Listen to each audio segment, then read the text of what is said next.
Hello दोस्तों, नमस्कार। स्वागत है आप सभी का। दोस्तों, आज के वीडियो में हम लोग जीएस जीके के महत्वपूर्ण प्रश्नों को कवर अप करने वाले हैं। तो दोस्तों, आइए बिना देर के हुए हम लोग वीडियो की शुरुआत करते हैं। सबसे पहला क्वेश्चन है, अंतिम मौर्य सम्राट बृहद्रथ की हत्या किसने की? अंतिम मौर्य सम्राट बृहद्रथ की हत्या किसने की? दोस्तों, पुष्यमित्र शुंग ने। पुष्यमित्र शुंग ने किया था, याद रखिएगा। एक तो अंतिम मौर्य सम्राट बृहद्रथ की हत्या पुष्यमित्र शुंग ने किया। एक महाराजाधिराज की पदवी धारण करने वाला पहला गुप्त सम्राट कौन था? तो चंद्रगुप्त प्रथम। चंद्रगुप्त प्रथम, याद रखिएगा। और परम भागवत की उपाधि धारण करने वाला पहला गुप्त सम्राट जो है समुद्रगुप्त था। तो महाराजाधिराज की पदवी धारण करने वाला पहला गुप्त सम्राट चंद्रगुप्त प्रथम और परम भागवत की उपाधि धारण करने वाला पहला गुप्त सम्राट समुद्रगुप्त था, जिसे भारत का नेपोलियन कहा गया। अगला क्वेश्चन, मौर्य साम्राज्य के शासकों का सही क्रम आपको बताना है। तो दोस्तों, सबसे पहले चंद्रगुप्त मौर्य। चंद्रगुप्त मौर्य, उसके बाद बिंदुसार।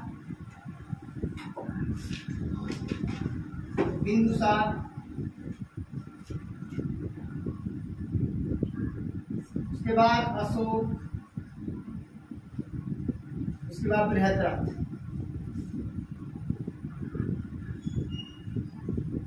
यही सही क्रम है। चंद्रगुप्त मौर्य, बिंदुसार, अशोक और बृहद्रथ, ये मौर्य साम्राज्य के शासकों का सही क्रम है। अगला क्वेश्चन, बाणभट्ट ने किस राजा की जीवनी लिखी थी? दोस्तों, बाणभट्ट हर्षवर्धन की जीवनी लिखी थी। हर्षवर्धन। अगला क्वेश्चन है, परम भट्टारक की उपाधि किसने धारण की थी? तो हर्षवर्धन ने धारण की थी।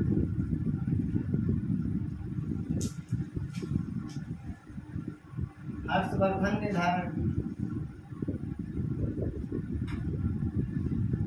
दोस्तों, अगला क्वेश्चन है, हर्षवर्धन को किस अन्य नाम से भी जाना जाता था? तो शिलादित्य।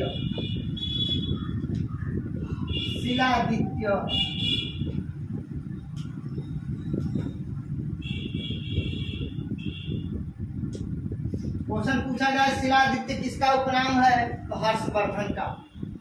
अगला क्वेश्चन है, हर्षवर्धन ने अपनी राजधानी थानेश्वर से कहाँ स्थानांतरित की?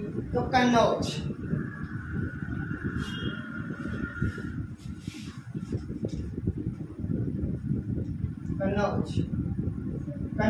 इन्द्रनगरी।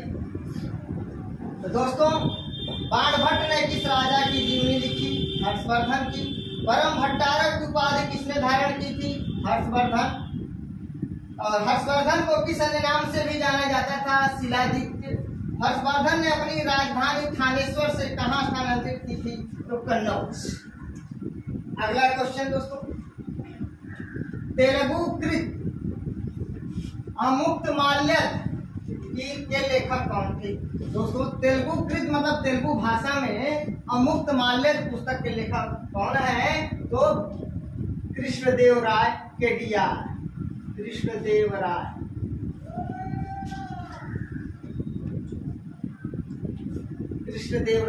याद रखिए। अगला क्वेश्चन है, हैदराबाद के चार मीनार का निर्माण कब और किसने कराया था? हैदराबाद का चार मीनार, एक मकबरा और एक मस्जिद है। तो ये दोस्तों, इसका निर्माण किसने करवाया था? अर्थात चार मीनार का निर्माण 1591 ईस्वी में मोहम्मद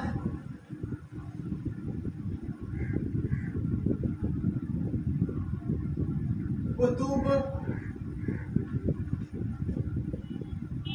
कुली शाह ने किया था।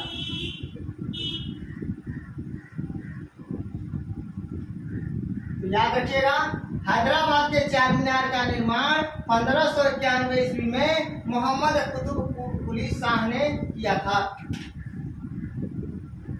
अगला क्वेश्चन है 6 अप्रैल 1919 को किस एक्ट के विरुद्ध अहिंसक विरोध दिवस के रूप में मनाया गया? दोस्तों 18 मार्च 1919 को रौलट एक्ट पारित कर दिया गया। रौलट एक्ट एक ऐसा कानून था जिसमें शक के दायरे में किसी भी व्यक्ति को नजरबंद कर लिया जाता था, गिरफ्तार कर लिया जाता था और उस पर बिना मुकदमा चलाए उसको एकदम बंदी बनाए रखा जाता था। इसके लिए न दलील, न अपील, न वकील वाला कानून कहा गया। रौलट एक्ट को नो दलील, नो वकील, नो अपील वाला कानून कहा गया। गांधी जी ने रौलट एक्ट को काला कानून कहा।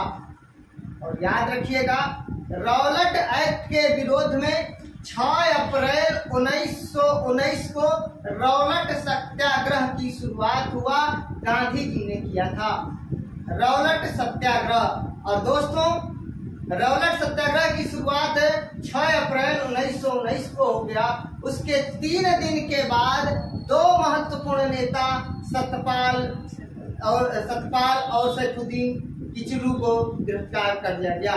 सतपाल और सैफुद्दीन किचलू को गिरफ्तार कर लिया गया। याद रखिएगा, उनको छुड़ाने के लिए 13 अप्रैल 1919 को जलियांवाला बाग में भीड़ इकट्ठा हो रही थी बैसाखी के दिन। और 13 अप्रैल 1919 को जनरल ओ डायर ने निहत्थे लोगों पर गोलियां चलवा दी और वही 13 तारीख को जलियांवाला बाग हत्याकांड कहा गया। वही 13 अप्रैल 1919 जलियांवाला बाग हत्याकांड के नाम से विख्यात हुआ। तो जलियांवाला बाग हत्याकांड 13 अप्रैल 1919 को हुआ। 9 अप्रैल 1919 को सतपाल और सैफुद्दीन को गिरफ्तार किया गया। 6 अप्रैल 1919 को रौलट सत्याग्रह की शुरुआत हुआ और 18 मार्च 1919 को रौलट एक्ट पारित कर दिया गया। तो दोस्तों रौलट एक्ट के विरुद्ध में अहिंसक विरोध दिवस के रूप में मनाया गया 6 अप्रैल 1919 को। तो रौलट एक्ट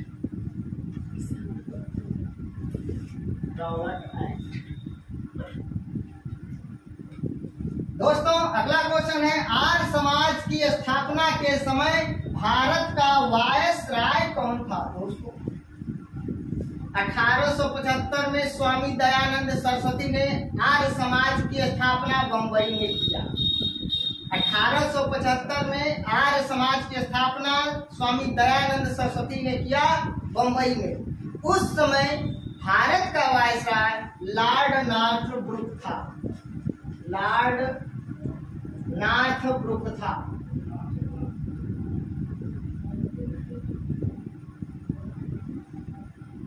लॉर्ड नॉर्थब्रुक उस समय वायसराय था। याद रखिएगा, वेदों की ओर लौटो का नारा स्वामी दयानंद सरस्वती ने दिया था और दयानंद सरस्वती के बचपन का नाम मूल शंकर था। आगे, भारतीय संविधान में द्विसदनीय प्रणाली किस देश से लिया गया है? दोस्तों भारत में संसदीय प्रणाली का प्रावधान है और संसदीय प्रणाली यूके से, यूनाइटेड किंगडम से लिया गया है, ब्रिटेन से लिया गया है। और ब्रिटेन में द्विसदनीय प्रणाली है अर्थात संसदीय प्रणाली है और द्विसदनीय प्रणाली को ही भारत में भी अपनाया गया है अर्थात संसदीय प्रणाली को। तो याद रखिएगा, भारत में संविधान में द्विसदनीय प्रणाली अर्थात संसदीय प्रणाली यूके से लिया गया है, यूनाइटेड किंगडम से लिया गया है, ब्रिटेन से लिया गया है, यूके से लिया गया है, यूनाइटेड किंगडम।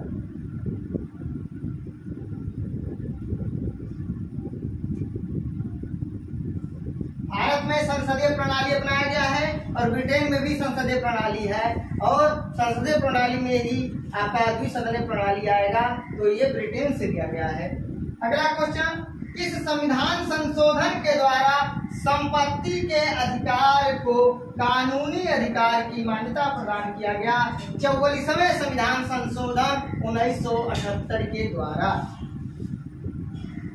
44वें संविधान संशोधन के द्वारा 1978 में। उस समय केंद्र में मोरारजी देसाई की सरकार थी, जनता पार्टी की सरकार थी, और मोरारजी देसाई उस समय हमारे देश के प्रधानमंत्री थे, याद रखिएगा। और दोस्तों उस समय राष्ट्रपति नीलम संजीवा रेड्डी थे। अगला क्वेश्चन है वित्तीय आपात अनुच्छेद 360, संविधान संशोधन अनुच्छेद 362। तो वित्तीय आपात 360 हमारे देश में आज तक कभी वित्तीय आपात नहीं लागू किया गया है, नहीं घोषित किया गया है। संविधान संशोधन का उल्लेख अनुच्छेद 362 में किया गया है। सहकारी समितियों का गठन, सहकारी समितियों का गठन अनुच्छेद 43B में है। सहकारी समितियों का गठन अनुच्छेद 43B में है और मूल कर्तव्य अनुच्छेद 51A में है। तो दोस्तों वित्तीय आपातकाल अनुच्छेद 360, संविधान संशोधन अनुच्छेद 362, सहकारी समितियों का गठन अनुच्छेद 43B और मूल कर्तव्य अनुच्छेद 51A। अब दोस्तों आगे बढ़ते हैं। राष्ट्रीय उपभोक्ता दिवस कब मनाया गया है? दोस्तों 24 दिसंबर को मनाया जाता है। 24 दिसंबर को कई बार पेपर में आया है, एमटीएस में और जीडी में। आगे बढ़ते हैं। अंतरराष्ट्रीय पर्वत दिवस या अंतरराष्ट्रीय पर्वतीय दिवस कब मनाया जाता है? 11 दिसंबर को। ये भी पेपर में आया है। अगला क्वेश्चन, विश्व जनसंख्या दिवस कब मनाया जाता है? 11 जुलाई को।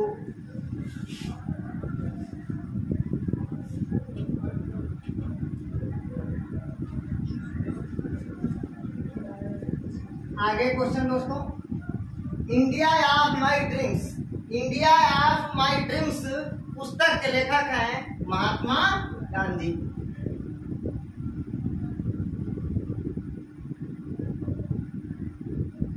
महात्मा Gandhi India of my dreams पुस्तक के लेखक हैं। डिस्कवरी ऑफ इंडिया, भारत की खोज, पंडित जवाहरलाल नेहरू ने लिखा है। इंडिया विंस फ्रीडम, डॉक्टर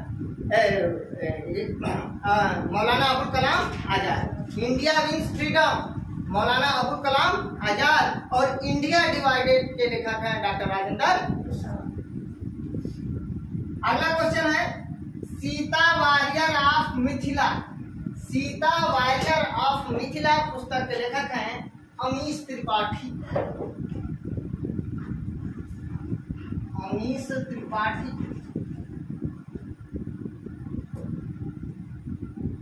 दोस्तों कुणबी लोक नृत्य, कुणबी को कुणबी भी कहा जाता है, याद रखिएगा। कुणबी, कुणबी, कुणबी को कुणबी भी लिखा जाता है और ये लोक नृत्य गोवा में मनाया जाता है। गोवा में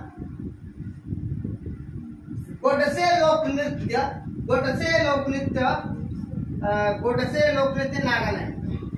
मोडसे, मोडसे, मोडसे लोक नृत्य नागालैंड।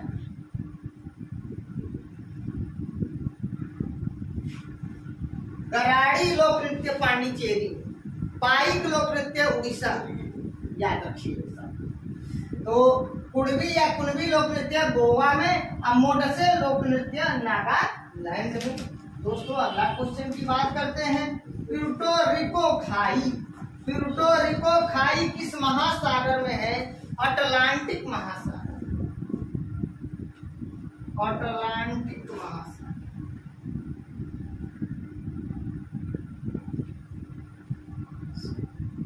प्यूर्टो रिको खाई अटलांटिक महासागर में है। रबी की फसल, रबी की फसलों की बुआई या रबी फसलों की बुआई कब किया जाता है? तो मैंने इसका ट्रिक बताया है। रख जा अजूमा, र से रबी, ख से खरीफ, जा से जायद। अजुमा अ से अक्टूबर नवंबर, जू से जून जुलाई, मा से मार्च अप्रैल फरवरी मार्च कर सकते हैं।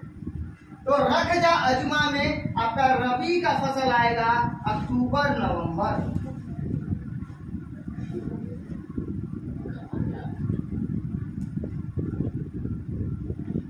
मतलब आप सीधी सी बात समझ सकते हैं, जो फसल ठंडी में बोई जाती है वह आपका रबी की फसल होता है। गेहूं, चना, मटर, ठीक है, ये सब रबी की फसल आ जाएगा। चाय और कॉफी किस मिट्टी में उगाई जाती है तो सबको पता होगा, लैटेराइट मिट्टी।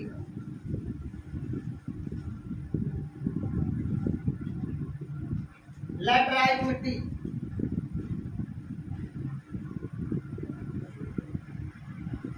अगला क्वेश्चन है, वन्य जीव संरक्षण अधिनियम कब लागू किया गया था?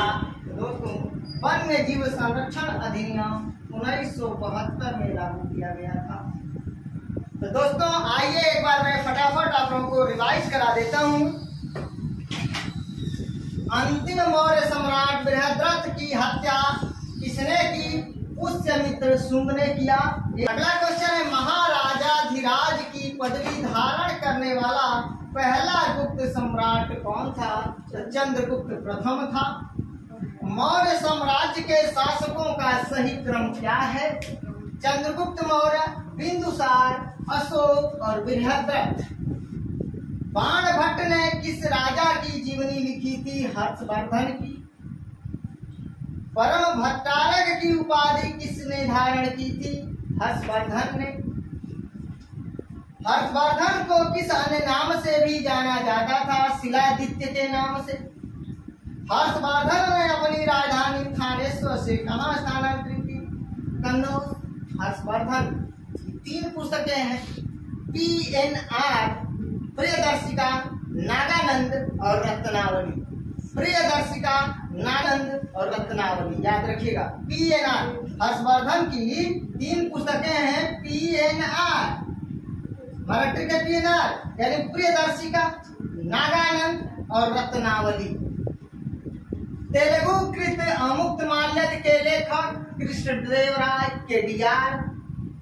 हैदराबाद के 4 मीनार का निर्माण कब और किसने कराया? 1591 ईस्वी में मोहम्मद कुली शाह ने। याद रखिएगा, कभी क्वेश्चन पूछे कि 4 मीनार क्या है, आप लोग कहोगे मकबरा और मस्जिद है। अगला क्वेश्चन है, 6 अप्रैल 1919 को किस एक्ट के विरुद्ध अहिंसक विरोध दिवस के रूप में मनाया गया? Robert act.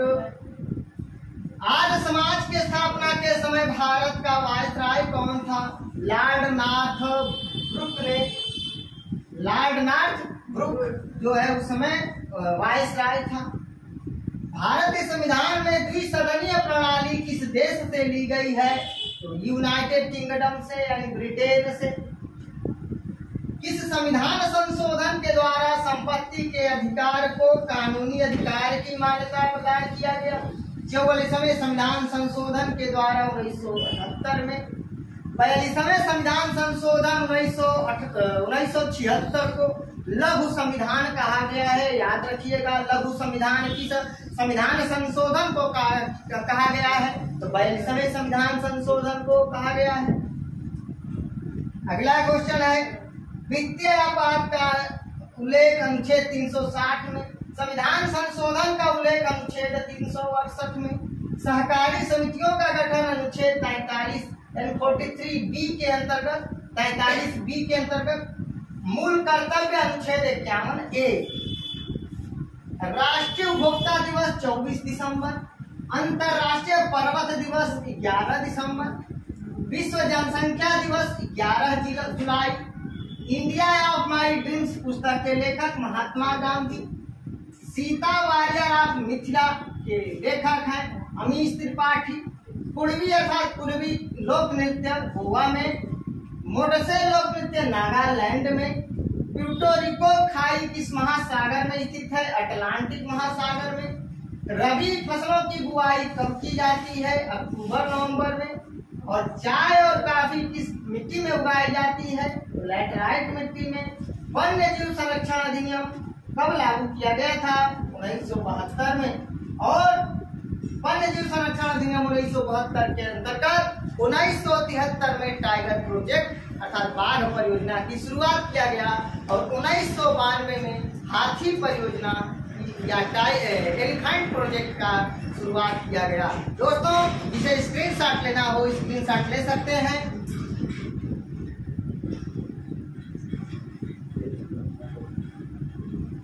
दोस्तों, अगर आप लोगों को मेरा वीडियो अच्छा लगे तो प्लीज दोस्तों लाइक कमेंट शेयर करके मुझे सूचित जरूर करना। दोस्तों, मिलते हैं नेक्स्ट वीडियो में, तब तक के लिए नमस्कार, धन्यवाद।